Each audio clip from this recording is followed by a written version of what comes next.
आप सभी लोगों को राम राम। पिछले संडे भी मैंने आप लोगों को बताया था फर्स्ट कमेंट कॉन्टेस्ट के बारे में, अभी दोबारा से बता रहा हूं। जिन लोगों को पता है इस कॉन्टेस्ट के बारे में वो लोग वीडियो को स्किप करके डायरेक्ट न्यूज पर जा सकते हैं टाइम स्टैम्प्स की मदद से। जिनको नहीं पता, नए सब्सक्राइबर्स हैं, उनको मैं बता दूं कि बॉस कुछ इस तरह से काम करता है ये फर्स्ट कमेंट कॉन्टेस्ट की। जैसे ही आपके पास नए वीडियो का नोटिफिकेशन आता है, आपको वो वीडियो खोलकर उस पर कमेंट करना है। कमेंट कुछ भी हो सकता है, एक सिंगल डॉट हो, सिंगल लेटर हो, जो आप जल्दी से जल्दी कमेंट कर सकते हो वो आप कमेंट कर दो। आपकी कमेंट सबसे पहली होनी चाहिए और ये आपको एक बार नहीं करना है, आपको महीने में आप जितनी ज्यादा बार कर सकते हो उतनी ज्यादा बार आपको फर्स्ट कमेंट करना है। क्योंकि जितनी ज्यादा बार आपकी फर्स्ट कमेंट होगी उतने ही ज्यादा चांसेस होंगे आपके महीने के आखिर में 5,000 रुपए जीतने के।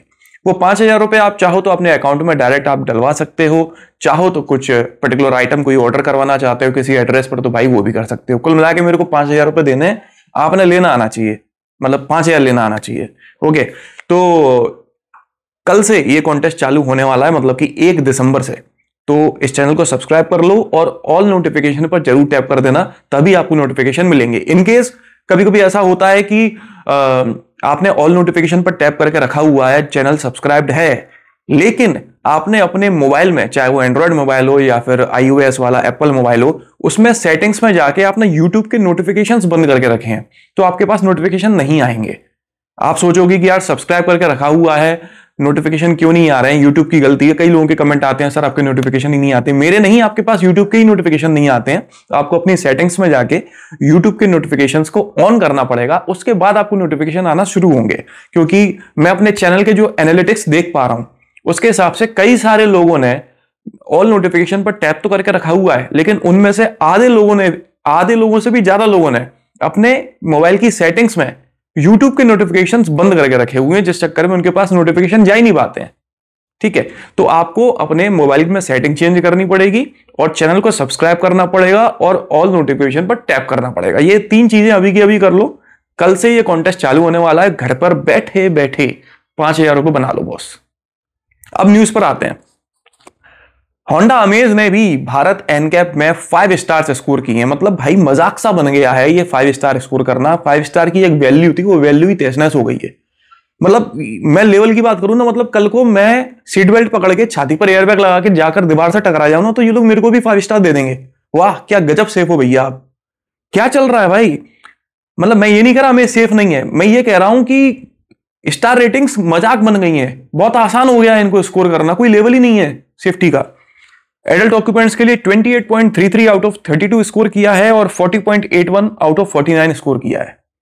जो भारत एनकैप में बी है ना, वो भाई उसका फुल फॉर्म कहीं बकवास एनकैप तो नहीं है। मतलब मैं भारत को बकवास नहीं कर रहा हूं, कह भी नहीं सकता जीवन में, लेकिन बहुत से ये क्या है यार, इसको कुछ चेंज करो।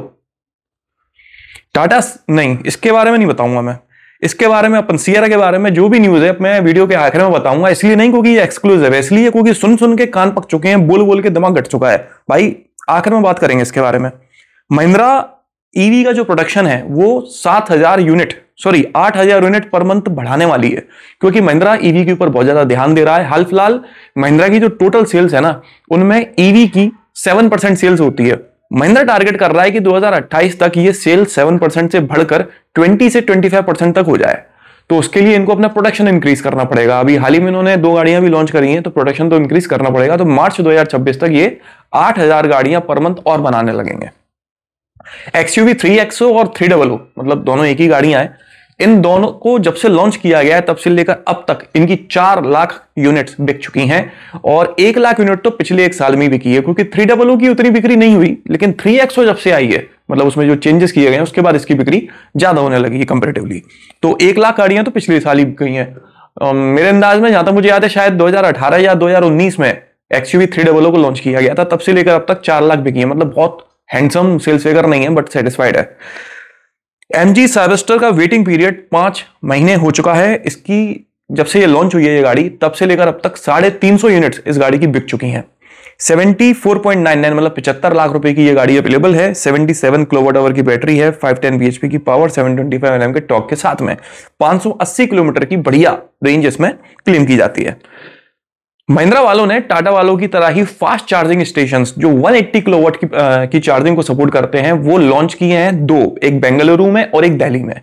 ऐसे 250 मतलब 248 चार्जिंग स्टेशंस और लॉन्च करने वाला है महिंद्रा आने वाले 2 सालों में 2027 तक। उन 250 चार्जिंग स्टेशन को मिलाकर 2027 में 1000 चार्जिंग स्टेशन हो जाएंगे महिंद्रा के ऑल ओवर इंडिया में। ठीक है, तो इस तरह से अगर पर्टिकुलर अपनी अपनी ब्रांड्स अपने अपने चार्जिंग स्टेशन खोलते चले जाएंगी तो एक दिन ऐसा आएगा जितनी आसानी से हमें पेट्रोल पंप मिल जाते हैं उतनी आसानी से हमें ये चार्जिंग स्टेशन भी मिल जाएंगे। जितना ज्यादा चार्जिंग स्टेशन देखेंगे उतना ज्यादा कंफर्ट फील होगा इलेक्ट्रिक गाड़ियों को खरीदने में। टाटा ने भी अभी कुछ चार्जिंग स्टेशन खोले हैं, चार्जिंग स्टेशन ही नहीं, उन्होंने तो काफी बड़े लेवल पर खोला है। उसमें एक तरीके का ढाबा प्लस चार्जिंग स्टेशन है, सब कुछ मिला हुआ है वहां पे। तो ये जो चार्जिंग स्टेशन है इनमें यहाँ पर आपको इतनी पावर मिलेगी कि आप चाहे आपके पास XEV 9e हो, 9S हो या BE6 हो, कोई भी गाड़ी हो, 20 से 80% सिर्फ 20 मिनट में चार्ज हो जाएगी वो गाड़ी। महिंद्रा BE6 फॉर्मूला ई एडिशन को लॉन्च किया गया है। 23.69 लाख रुपए से शुरू होकर 24.49 लाख रुपए तक की ये मिल जाती है। 14 जनवरी से बुकिंग्स चालू हैं और 14 फेब से डिलीवरी गाड़ी की बोली है मैंने। डिजाइन चेंज किया गया है इसमें, हेडलैम्प्स वगैरह का और कॉस्मेटिक चेंजेस भी हैं। एडेप्टिव सस्पेंशन मिल जाता है, 20 इंच के व्हील्स मिल जाते हैं। इंटीरियर में बहुत माइनर कलर वाले चेंजेस किए गए हैं और 79 किलोमीटर का बैटरी मिलता है। सिर्फ एक ही ऑप्शन है बैटरी में, 682 किलोमीटर की रेंज है, 286 bhp की पावर और 380 Nm के टॉर्क के साथ में। ये जो एडिशन है ना ये लिमिटेड है, ऐसा नहीं है कि आप 2 साल बाद खरीदो। इसकी सिर्फ 999 यूनिट्स बनेंगी, तो अगर आप इच्छुक हो तो जनवरी 14 के बाद में बुकिंग चालू है, आप बुक करा देना। XEV 9S को भी लॉन्च किया गया है। XEV 9S एकदम से कोई एकदम नया प्रोडक्ट नहीं है, ये जो XUV 700 है ना उसी के ऊपर बेस्ड एक इलेक्ट्रिक गाड़ी है। XUV 700 का जो फेसलिफ्ट आने वाला है उसकी तरह ही इसको डिजाइन किया गया है, सब कुछ सिमिलर मिलने वाला है आपको, चाहे वो फेसलिफ्ट की बात करूं या फिर 9S की। फीचर्स अलग होंगे बट ओवरऑल डिजाइन लैंग्वेज वही होगी। 3 बैटरी ऑप्शंस इसमें दिए गए हैं, 59, 70 और 79 किलोवाट आवर की बैटरी दी गई है। 521 से 679 किलोमीटर की रेंज इसमें मिल जाती है। इनकेस अगर आप इस गाड़ी का कंपैरिजन देखना चाहते हो हैरियर ईवी के साथ में, क्योंकि ये दोनों गाड़ियां में अच्छी खासी रेंज, पावर और फीचर्स दिए जा रहे हैं और नो डाउट रोड प्रेजेंस भी दोनों गाड़ियों की जबरदस्त है, तो लिंक छोड़ दूंगा, प्लीज देख लीजिएगा। भाई कोई हंसेगा नहीं, हुंडई वाले इतने समझदार बनते हैं, ये वो साउथ कोरियन। तो भाई ये नई गाड़ी जो इन्होंने लॉन्च करी थी, क्या नाम है इसका, आयोनिक 5, बिल्कुल नहीं बिकी। मतलब जब शुरुआत में लॉन्च करी थी तो 20, 25, 30 यूनिट हर महीने बिक भी जाती थी, अब तो 5, 6 या 7 यूनिट बिकती हैं। ये हालत है कि 2024 का जो स्टॉक है ना वो क्लियर नहीं हुआ है। उस स्टॉक को क्लियर करने के लिए अभी तक डीलर्स थे वो अपने लेवल पर लाखों रुपए का डिस्काउंट दे रहे थे ताकि भाई स्टॉक क्लियर हो। अब ऑफिशियली हुंडई 10 लाख रुपए का डिस्काउंट दे रहा है आयोनिक 5 पर, जो 2024 मैन्युफैक्चर्ड है। 2025 जो मैन्युफैक्चर्ड है उनके ऊपर 2 लाख रुपए तक का डिस्काउंट है। अब 2025 मैन्युफैक्चर्ड भी किया, 2025 खत्म तो हो गया बॉस, इनके ऊपर भी डिस्काउंट दे दो कम से कम 5 लाख का। तो ये हालत है हुंडई की इलेक्ट्रिक गाड़ियों की। ठीक है, क्रेटा इलेक्ट्रिक भी कोई ज्यादा नहीं बिक रही है, उतनी बिक रही है, लेकिन महिंद्रा और टाटा ने गजब कर रखा है। महिंद्रा, अगली न्यूज वही आ गई है, BE6 और XEV 9e इन दोनों गाड़ियों की पिछले 7 महीनों में 30,000 यूनिट्स बिक गई हैं। एक तरफ हुंडई 5-6 यूनिट बेच पा रहा है, 10 लाख का डिस्काउंट दे रहा है, तब भी नहीं खरीद रहा कोई। एक तरफ ये बिना डिस्काउंट के चार्जर अलग से खरीदो, इंस्टॉलेशन के चार्ज अलग दो, तब जाके ये 30,000 बिक गई। लो फिर इलेक्ट्रिक की news, Maruti e Vitara electric SUV है, 2 दिसंबर को लॉन्च होने वाली है, मतलब कि परसों। देखो बहुत लेट कर दिया इन्हें आने में, बहुत लेट कर दिया। टाटा, महिंद्रा, MG इन लोगों ने मार्केट घेर लिया है। अब जाके मारुति आ रही है ई विटारा को लेके, जिसको 1 साल पहले आ जाना चाहिए था और आने भी वाली थी, लेकिन उसके बाद में डिले करते चले गए ये लोग। अब आने वाली है तो आके ये लोग मतलब इंपैक्ट तो देखो छोड़ेगी, इतनी बड़ी कंपनी है, इतना ज्यादा मार्केट शेयर रखती है, तो इनकी गाड़ी लॉन्च होगी तो इंपैक्ट तो छोड़ेगी, लेकिन लॉन्ग टर्म इंपैक्ट होगा, मतलब लंबे समय तक चलेगा नहीं चलेगा ये डिसाइड करेंगी टाटा और महिंद्रा, क्योंकि ये लोग दूसरी कंपनीज को सांस नहीं लेने देते। जब तक ये सोचती है ना मारुति की हम एक नया प्रोडक्ट लाएंगे, तब तक ये 3 आ चुके होते हैं। मतलब ये ऑटोमोबाइल इंडस्ट्री के अक्षय कुमार बन चुके हैं। साल भर में 6-7 मूवी दे दो, एक तो चलेगी, और इनकी लगभग सब चल रही है। महिंद्रा की कौन सी SUV नहीं बिक रही, सब तो बिक रही है। हाँ बस महाराजों की बात कोई नहीं करेगा। और आगे बढ़ेंगे और आगे बढ़ेंगे आगे बढ़ेंगे। हाँ, हुंडई वाले 2030 के पहले कई सारी बथेरी SUVs लॉन्च करने वाले हैं। मतलब मेरे अंदाज में, जहां तक मुझे याद है, 25 या 30 प्रोडक्ट्स आने वाले हैं। 25-30 ये पूरी एकदम नई गाड़ियां नहीं होंगी, इनमें कुछ पुरानी गाड़ियों के फेसलिफ्ट हैं, नेक्स्ट जनरेशन है, उनके हाइब्रिड वेरिएंट्स हैं, एकदम नए प्रोडक्ट्स भी हैं। सब कुछ मिलाकर 25 या 30 नई गाड़ियां आपको 2030 के पहले हुंडई की तरफ से देखने को मिलेंगी। उनमें से ही एक नई गाड़ी जो कि एसयूवी है, उसकी टेस्टिंग चालू हो चुकी है। ईवी है, आइस है, नहीं पता, बट इसको देखा गया है टेस्ट करते हुए। हो सकता है एक्स्टर का फेसलिफ्ट हो सकता है नई गाड़ी हुंडई बेयॉन हो, या हो सकता है कुछ नया ही प्रोडक्ट हो। देखते हैं आगे क्या होता है। रेनो डस्टर जनवरी में लॉन्च होने वाली है, इसकी टेस्टिंग चल रही है और इसको टेस्ट करते हुए वापस से देखा गया है। डस्टर और सियरा, देखते हैं लोग कौन सी चुनते हैं। ब्रेजा के फेसलिफ्ट को टेस्ट करते हुए देखा गया है। बॉस, इनने गाड़ी इस तरह से ढक के रखी हुई है ना, बिल्कुल जैसे पता नहीं क्या ही तिलिस्मी अंदर डिजाइन बना के रखी होगी। मारुति वाले फेसलिफ्ट के नाम पर बहुत बकवास चेंजेस करते हैं, मतलब बहुत हल्के फुल्के चेंजेस करते हैं, मजा नहीं आता इनके फेसलिफ्ट में। ये ब्रेजा की डिजाइन अगर आप बारीकी से देखोगे ना, तो आपको है ना कहीं कोई ऐसा मेजर चेंज देखने को नहीं मिलेगा। मतलब फेसलिफ्ट के नाम पर ये लोग है ना हल्का फुल्का चेंज करते हैं इंटीरियर में और एक्सटीरियर में। देखते हैं कैसा होता है। इसके पीछे और साइड की और फ्रंट की इमेज भी आप देखोगे, पिछले वाले संडे में भी मैंने इसकी रियर प्रोफाइल बताई थी आपको, उसमें भी कोई खास चेंज नहीं था, फ्रंट में भी नहीं दिख रहा कुछ खास चेंज। तो मैं ये इसलिए बोल रहा हूं क्योंकि अगर आप वेट कर रहे हो नहीं बॉस ब्रेजा फेसलिफ्ट लेंगे, तो उसमें आपको ऐसा कुछ एकदम नहीं मिलने वाला कि अगर आप पुरानी वाली लेना चाह रहे हो तो वो भी ले लो, कुछ खास अंतर नहीं होगा। और आगे बढ़ते हैं। XUV 700 का फेसलिफ्ट लॉन्च होने वाला, आप लोगों को पता ही है, इसकी टेस्टिंग चल रही है। अगर आप जानना चाहते हो कि इसमें क्या कुछ नया मिलेगा, तो देखो सबसे बड़ा मेजर चेंज जो होने वाला है वो होगा इसके इंटीरियर में ट्रिपल स्क्रीन लेआउट आपको मिलने वाला है, जो XUV 9S में मिल रहा है वो मिलने वाला है। और चांसेस हैं, ऐसा मैं कंफर्म नहीं कह रहा हूं, चांसेस हैं कि ये ट्रिपल स्क्रीन लेआउट आपको स्टैंडर्ड मिले, हो सकता है, ठीक है। 9S में भी स्टैंडर्ड मिल रहा है, इसमें भी जहां तक हो सकता है स्टैंडर्ड मिले। बाकी देखते हैं लॉन्च होने के बाद क्या होता है क्या नहीं होता। और हेडलैम्प्स वगैरह आपको रिडिजाइन मिलेंगे, एलॉय भी रिडिजाइन मिलेंगे, पैनोरामिक सनरूफ तो इसमें पहले भी मिल रही थी, अभी भी मिलेगी। फीचर्स आपको 4-5 पहले से ज्यादा मिल जाएंगे। Major change triple screen layout है, कुल मिलाकर आप जितना पकड़ के चलो तो रुकना बनता है। मतलब अगर आप पुरानी वाली XUV 700 लेने का प्लान कर रहे हो तो मेरे हिसाब से रुक जाओ, 1-2 महीने की बात और है, नई वाली लेना बढ़िया।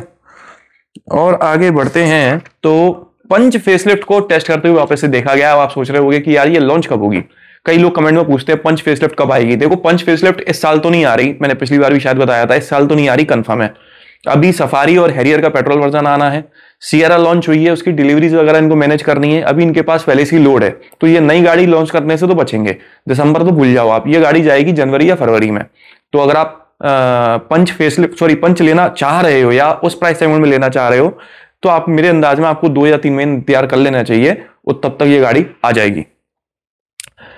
सेल्टॉस 10 दिसंबर को रिवील होने वाली है।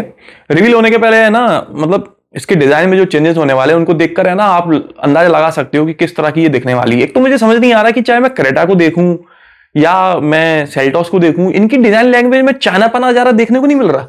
मतलब ऐसा लगता है इनकी जो हेडलाइट्स हैं, टेल लैंप्स हैं, उनमें चाइना की भाषा में कुछ लिखा हुआ है। ये डिजाइन नहीं है, कुछ कुछ लिखा हुआ है, उसके हिसाब से इन्होंने है ना वो बना दिया है हेडलैम्प और टेल लैंप, ऐसा मेरे को लगता है। भाई साउथ कोरियन हो वही रहो, चाइनीज में घुसे क्यों जा रहे हो। टू व्हीलर मार्केट की बात करते हो तो डुकाटी स्ट्रीट फाइटर V2 को लॉन्च किया गया है 17.5 लाख रुपीस में। 890 सीसी का इंजन है, ट्विन सिलेंडर, 120 नहीं 120 bhp की पावर और 93.3 Nm का टॉर्क है।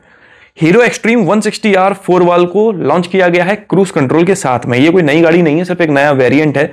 जो स्टैंडर्ड एक्सट्रीम 160R है उससे 4,500-5 हजार रुपए महंगा आपको ये मिलता है। 163.2 सीसी का इंजन है, 16.9 bhp की पावर, 14.6 Nm के टॉर्क के साथ में, क्रूज कंट्रोल के साथ में इसमें 3 राइडिंग मोड्स भी दिए गए हैं, रेन, रोड और स्पोर्ट। यार मतलब टू व्हीलर में राइडिंग मोड्स क्या मदद करते होंगे, पढ़ूंगा मैं इस बारे में, पढ़ूंगा। खैर न्यूज बॉस इस हफ्ते की नहीं वो सियरा वाली न्यूज रह गई, सियरा वाली न्यूज रह गई।